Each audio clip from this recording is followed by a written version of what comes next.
everything on you. Everything's your fault. You wanna really win in life? You wanna get real happy? You know why I'm really happy? Because I think everything's my fault. You know, I've been thinking a lot lately about this whole journey, about how entrepreneurship has become something of a status and has been put on a pedestal. I've also been thinking about how scary it is when something becomes cool or interesting and what that creates. And I've been pondering that quite a bit, which is the differences between being an entrepreneur and being a successful entrepreneur. You know, putting the fact that you're a CEO in your Instagram profile doesn't mean that it's what you're gonna be able to do for the rest of your life. And what I'm really concerned about is that we have lived, both in Canada and the US, with basically an 8 to 9 year macro, almost a decade of good economic growth. We just have. You know, obviously there was a crash in the US in 2008 or 9, but if you look at the data, we're probably on the tail end of economic growth. You know, obviously nobody knows, otherwise they would make trillions of dollars.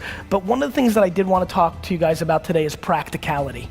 I think practicality is stunningly not talked about enough. So for example, if you're running a business right now and it's predicated on raising money, or you've raised money and you lose money each month, it's probably a really good idea to change course pretty quickly. Because the biggest issue for me right now is that we have a lot of people who want to build brands, who want to become influencers, who want to start companies, but they're not putting in the pieces that actually allow them to weather the storm. You know, the thing that I'm most proud of is the 2 biggest businesses I've ever built, I basically started them during very difficult times. When I first got involved in my dad's liquor store business, it was the late 90s, and just about 1.5 years into my journey, I guess 2 years into my journey, the stock market crashed and all the internet companies folded, and all the people that were making money that I was targeting to sell wine stopped having money to buy wine. And then right behind that, because most of my business was New York and New Jersey based, even though we were building an internet company, it was only about 1 year later that 9/11 happened, and not only, you know, changed, I mean, for anybody that lived in the New York, New Jersey area, it was much more compounded for us because we lost loved ones, and I remember I lost 100 employees from one organization in one day. I had to go in hand by hand and take their emails out because everybody passed away from Cantor Fitzgerald that worked in that office. So I persevered through that because I was practical, because I didn't have a lot of overhead, and because I wasn't romantic, I wasn't dreaming. I knew that I had to buy and sell wine and liquor and beer, and I had to make sure that my expenses weren't greater than the money I was bringing in. VaynerMedia started in the ashes of the economic meltdown of the US. When I started VaynerMedia, people didn't want to pay $5,000, let alone the $50,000 or $100,000 they pay us a month now for our services.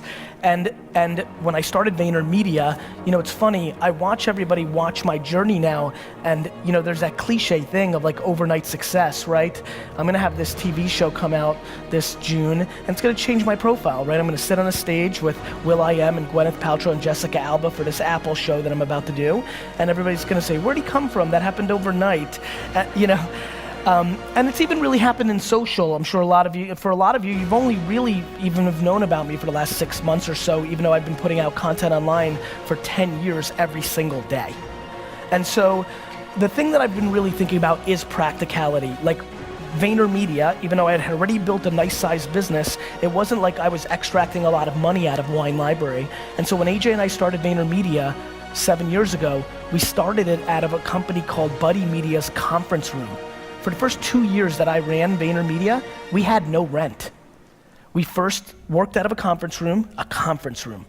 We then worked out of a co-working space before the whole WeWork and co-working space revolution, and I bartered my time to help that company in exchange for a very small space. We didn't buy furniture, we scrapped. And I'd already made it, I was already rich, and we scrapped. And so the biggest thing that I want to implore everybody here today to do is to take a step back and think about how fancy are they?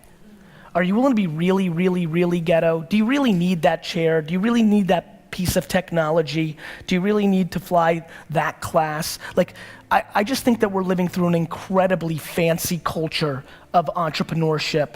Entrepreneurship and CEO status is quite sexy. People are selling a lifestyle that is filled with lots of fun and trips and champagne and bikinis and bling bling and all sorts of horse shit, right?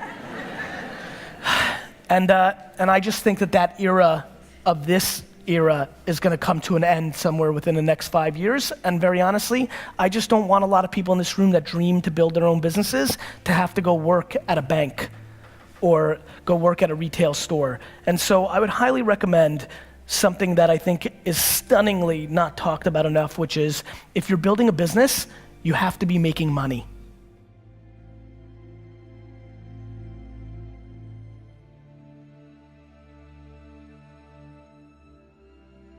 I know that's like a funny thing to say, but I think it's important. I think the other thing that's important is to shift the context completely the other way, which is what is really winning, right?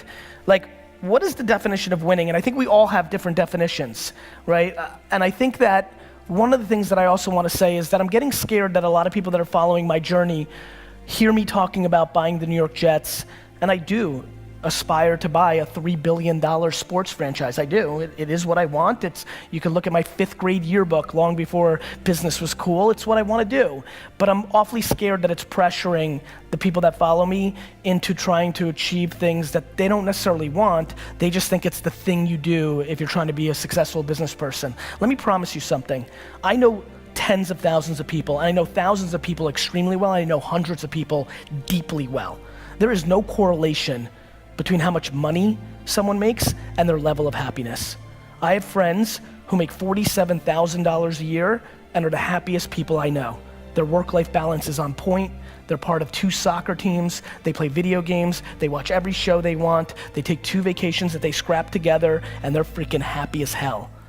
And I know tons of people who I grew up with in the Silicon Valley boom who have hundreds of millions of dollars in their bank account and are as miserable and as lonely and as broken as you'll ever see. So I implore all of you to please reverse engineer and figure out who you are and figure out what level of monetizing and stuff you need and what level of creativity you need. I promise you one thing that will catch you very off guard.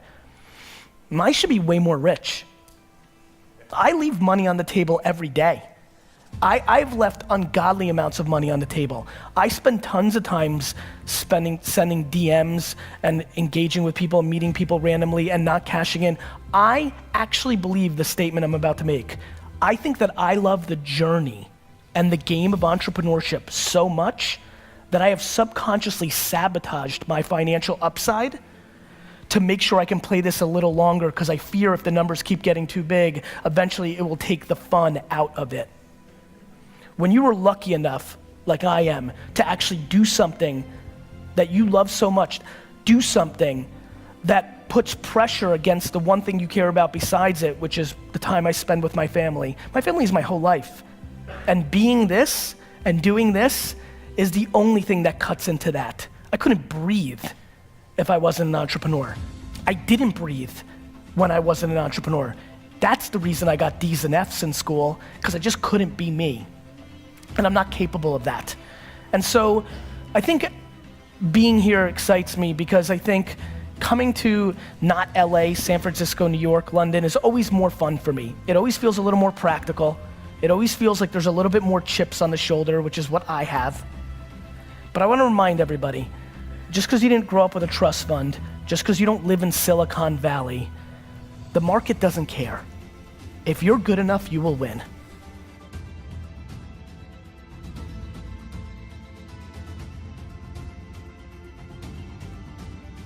And if you sit around and ponder, well, if I didn't live here, or if my mom wasn't an alcoholic, or if I just learned about this earlier, or if I'd been following this person earlier, or if I wasn't born a woman, or if I wasn't born a minority, if you sit and do that, you are losing. You're not wrong. It's just that business and marketing and all this doesn't care. There's just no emotion in the market. Like, that's it. And so I think we need to start having much deeper, much more serious conversations of practicality. You know, it's fun, and I love this space the most, but I loved it long before it was sexy. I loved it long before people wanted to take selfies with me. I loved it long before athletes and celebrities and rappers wanted to be entrepreneurs. I loved it long before that. It was my destiny. It was who I was. It was how I was wired. It was the only thing I knew. That's why the 4-year-old me ripped flowers out of yards and sold it. You don't read about being an entrepreneur at 5, 6, 7, 8, and 9. I didn't jump on this because it's cool now and it makes me money and girls. I did it because it's all I ever was. And I implore you, if you came here to be an entrepreneur, but this talk allows you to realize you're really an artist, or you're really a number 3 in a company because you bring this level of energy and you don't want to be a number 1, because let me promise you something about being a number 1. I'm not an entrepreneur, I'm a firefighter. My entire life is taking care of crap, putting out fires. 24/7, 365, my whole life is, this is a problem. Fix this, and guess what? When you're the last line of defense, there's no blaming your boss. There's no blaming the logo. There's no blaming the government. It's all my fault. All of it. And so, it's super sexy, but what's not being talked about is the friends and acquaintances I have who've committed suicide in the entrepreneur land the last 4 years, because nobody talks about the downside. Everybody thinks they're gonna be Zucks. Everybody thinks they're gonna build Snapchat. Go look at the data. The data shows that the far majority of this room will not succeed, not even close to building an actual business. And I don't come here to be somber. I come here to remind you that there's only one thing you can do. The only thing you can do that can trump the moment mommy and daddy had sex to make you. The only thing that can trump that, the only thing that can trump your DNA, the only thing that is controllable, if you want it, if you want this, is work.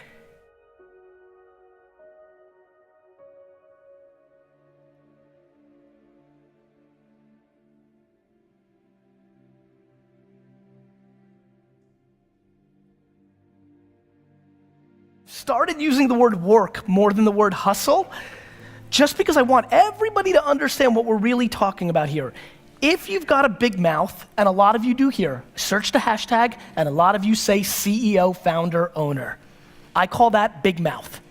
If you've got the audacity to do it, and so many of you have heard this from me, when I audit you, and I do, because I'm curious, it's how I learn. People talk a big game. I especially love when somebody hits me up on social like, Gary Vee, you're gonna buy the Jets, I'm gonna buy the Rams, you know? Everybody's buying a sports team.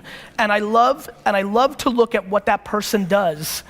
And then I'll DM that person and be like, yo bro, nobody, unless they were a trust fund baby, ever bought the Rams when they go skiing for a week when they're 24. Nobody you know has become successful outside of it being given to them from their family. Nobody you know has actually created success without working their face off. It doesn't exist. So you can sit and talk about luck, and you can sit and talk about this, that, or the other thing, but I promise you, the only controllable thing you have is your work ethic. So, going back to the beginning of my talk, you need to deploy serious self-awareness and figure out who you are.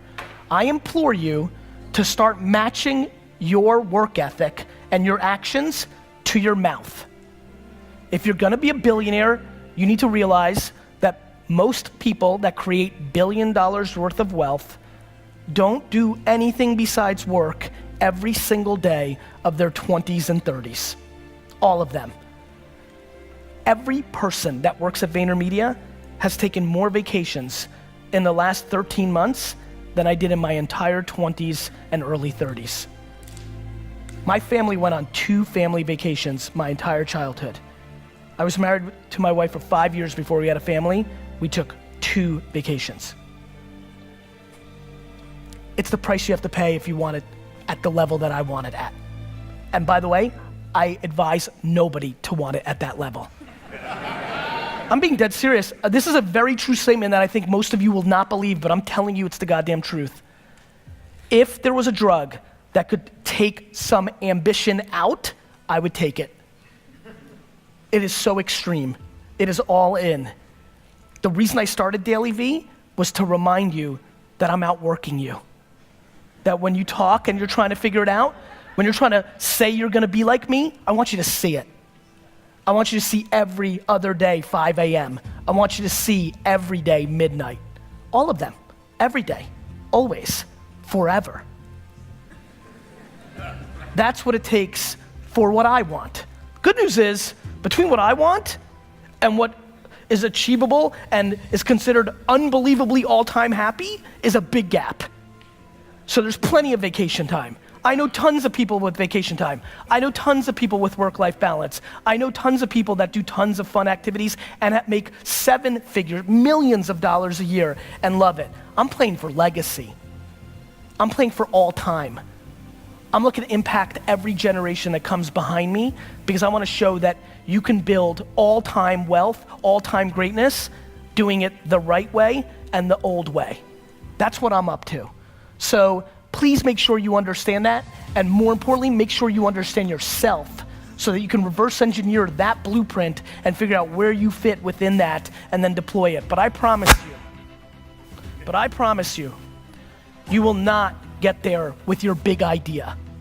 I promise you, sitting around and saying, oh, I had that idea for Uber before Uber did.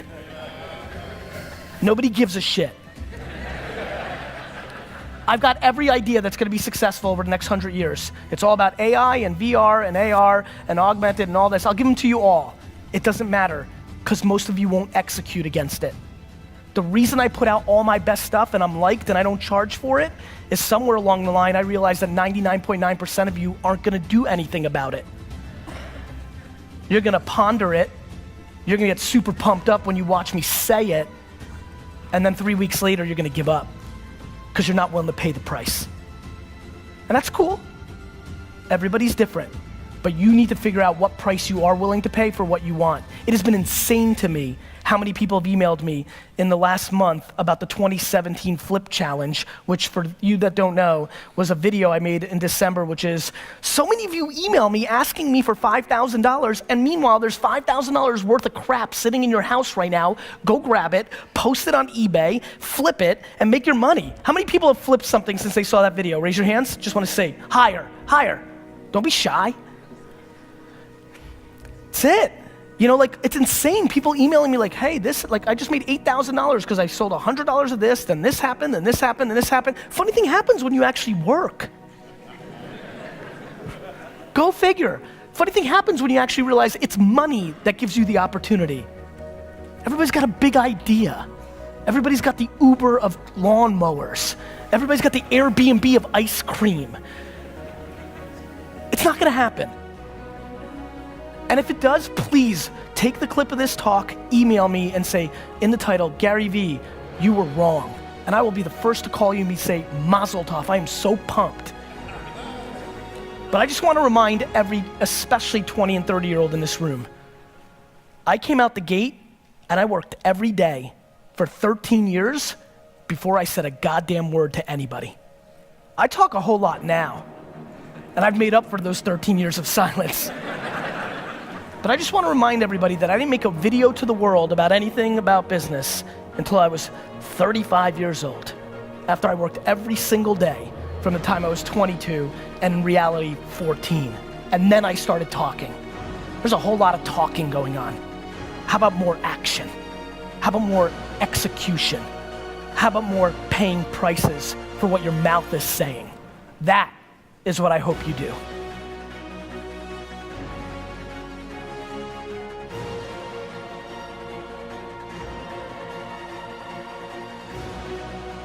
I mean, I think it comes down to your talent. So one of the things that I'm fascinated by is how many people are scared to take risks and then take credit for things. For example, let me explain. The amount of businesses that I've looked at over the last decade that are doing $1 million, $2 million, $4 million, $8 million in sales and are successful, and the founder is kind of making fun of other people for different things, and then I remind them that if I had run their business, instead of doing 2 million, it would be doing 19. They take a step back, and then I try to explain to them in detail, and here's where I'm getting at. Everybody's got their own cadence and their own talent, but taking risks is how you make real things happen. It's how you take quantum leaps. The amount of things I failed at VaynerMedia from an agenda standpoint over the last 7 years is enormous, because I take micro risks all the time. Risks that if they go to zero, which is how I think about them, will not put me out of business. But risks, for example, took a lot of risks last year. Last year we did $100 million in revenue. The year before we did 67. We made the same amount of money in both years. Risks. Lost $33 million of profit against that gross, probably left $6-7 million in profit on the table because I took risks. The good news is one of those risks is probably gonna make me 50 more in revenue in 3 years. So I think risks are imperative, and I wanna remind the people here who are conservative, that's great. And if you're at the number that you wanna be at, great. The one thing I would say is the biggest fear I have for people that don't take risks is that your competitors might, and then you're in trouble. So a lot of people think it's insular, but it's not. Maybe the person that owned the most cab medallions in New York should have taken a risk and built a cab app.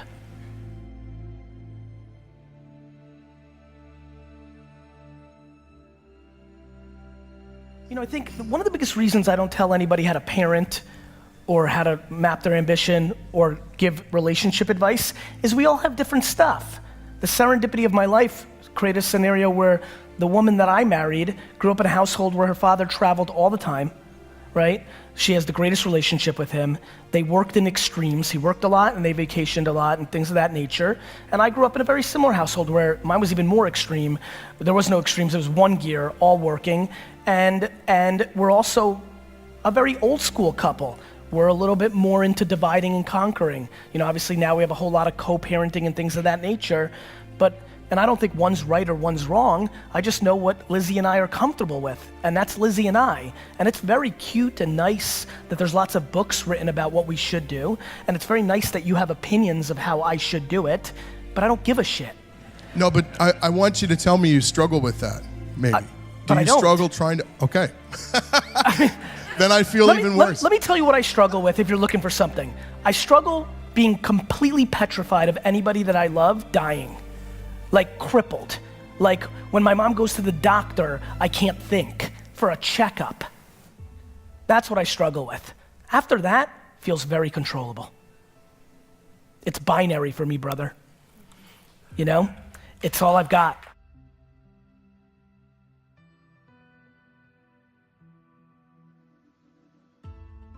Because I also know there's so many yings and yangs. I know that my daughter is going with me on 2 speaking engagements in the next year, and that when I go speak in Anaheim, I'll take the next day off with her, and we'll go through Disneyland and have that time. I don't remember anything about what my parents did with me from 6 to 13, other than the one time my mom took me out of school on my birthday in 4th grade and took me to the arcade. People don't understand how memory and the brain works. And by the way, let me remind all the parents that feel great about their work-life balance, coming home and being on your phone and watching TV, and it doesn't mean you're with them. Things change, man. With all the audacity that I just delivered this with, I could walk into my home 7 months from now and Lizzie could look me in the face and says, I'm done with this. Too much. And then I got a real problem. Because then I have to decide between 2 things I can't breathe without, And so I get it. I don't sit here thinking I've got it all figured out. And then life's got twists and turns. Everything's great until your child is diagnosed with a life-threatening disease. I promise you this, if I ever shut my mouth, it's only gonna be because of the health of my family. If you ever don't see me again, that's what I'm doing. And I'll be back when that's resolved. But I'm not stressed by most of the stuff in the middle, especially in the current political correctness POVs of what we should be doing.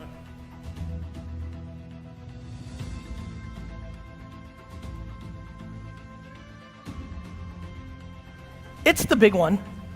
I think I give so much because I actually think I feel guilty that I was not only gifted with the right DNA, but I was parented so perfectly that I could give you that answer, because I know almost every other person I know doesn't have that feeling about themselves, and a whole lot of it had to do with their mother or their dad or where they grew up. So I feel enormous pain towards people like my father, like a lot of my best friends who weren't gifted with the infrastructure of the household that made them feel good about themselves, but in return, because their parents were insecure and sad inside, they took it out on their children and pointed out their flaws, because misery loves company.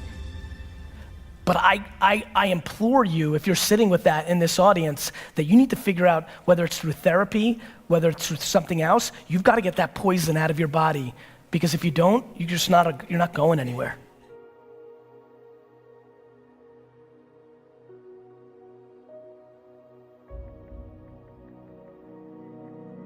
Yeah, look, what are we doing here? Like, of course, like, it's so easy, and I've been talking about this more, and I think with the political climate in the States and other places in the world, it's easy to sell negativity. It's easy to be cynical. You're protecting your feelings. You don't want to be tricked. It's hard to sell positivity. People are poking at that always. It feels better. It's tough to see it when you don't have it. I'm empathetic to that. But sure, I talk a lot in business context, but whether you're a parent or in government, like what do you want to do? Like, why else would you go through life not trying to achieve happiness? And so, yeah, I think, of course, that's the ultimate goal. And it's incredible what happens when you feel good. Like, everything's easy to deal with, John, Everything's easy to deal with because it's just life. It's real. I think people dwell. And I think dwelling is the wrong strategy.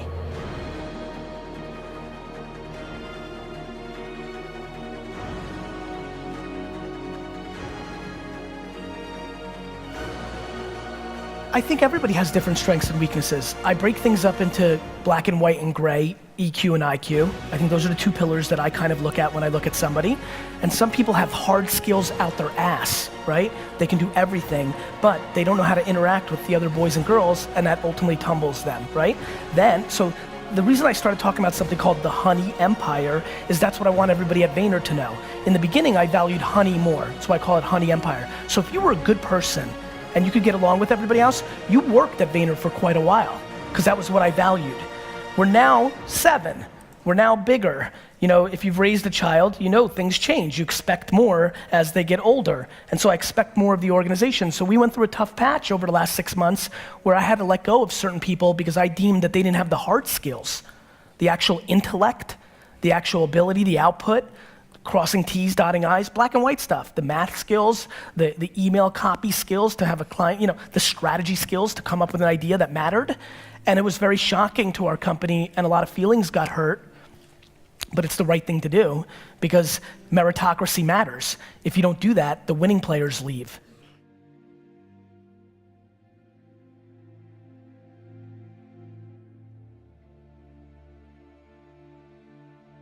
Everything on you. Everything's your fault. You want to really win in life? You want to get real happy? You know why I'm really happy? Because I think everything's my fault. If I don't like it, I can change. President of the United States, I don't like it, I can move. Like, what's everybody's problem? Adjust. I mean that. Meaning I don't have to agree with his politics. I'm just saying that you're in charge, and we are just not historically contextualized. I'm much happier to deal through, political toughness or economic downturn. Much cooler to deal with than the Black Plague.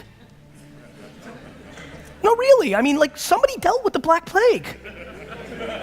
Like, you have relatives that died from the Plague. I know it's funny, but it's true.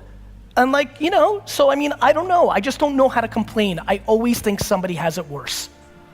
And if somebody has it worse, you need to shut up. Whoever is the 7.7, if that's the number we're at, whoever's in last place, whoever that person is, if there was a world chart ranking and Sally was dead last, she can talk.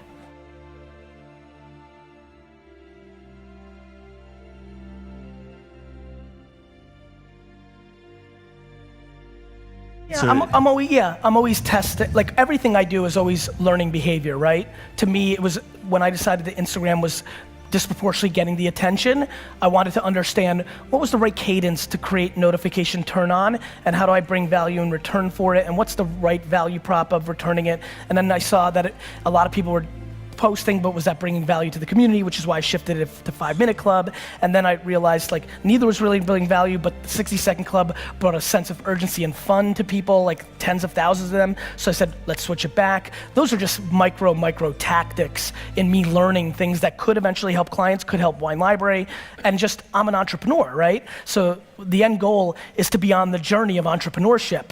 I'm a risk taker. I like doing different things. I don't like settling for the same old thing. And so those are just tactics of trying to learn different platforms and capabilities and trying to understand the learnings from the behavior of people reacting to it. There's no really end goal. Like, is there an end goal that in 1 year through these channels? No, I have zero micro end goals like that. Zero. I never, ever think, I've never said that in 1 year, I don't have that goal. I have one macro goal, which is to feel like I left it on the field, is probably the best way I could put it. I just, I'm sure all of us have different versions of this. I just have this feeling, it's like moth to the light, right? I couldn't even really explain it. It's why I'm so comfortable in it, because it's been there long before this. 20 years before the internet, it was there. Do you know what I mean? Like, it's just always been there. I don't know why every single weekend, instead of playing with my friends, I wanted to make my friends work with me and wash cars. I mean, my poor friends that are now coming out of the woodworks, I forgot how many of them I made do things. I don't talk about the shoveling snow and the car wash business and the miniature golf course I built in my friend's backyard. Like, I don't talk about those things often, but it's, it's just who I am. It's the same way people need to sing, or the same way people need to cook every night. You just need to cook. Like you can't, I just need to business.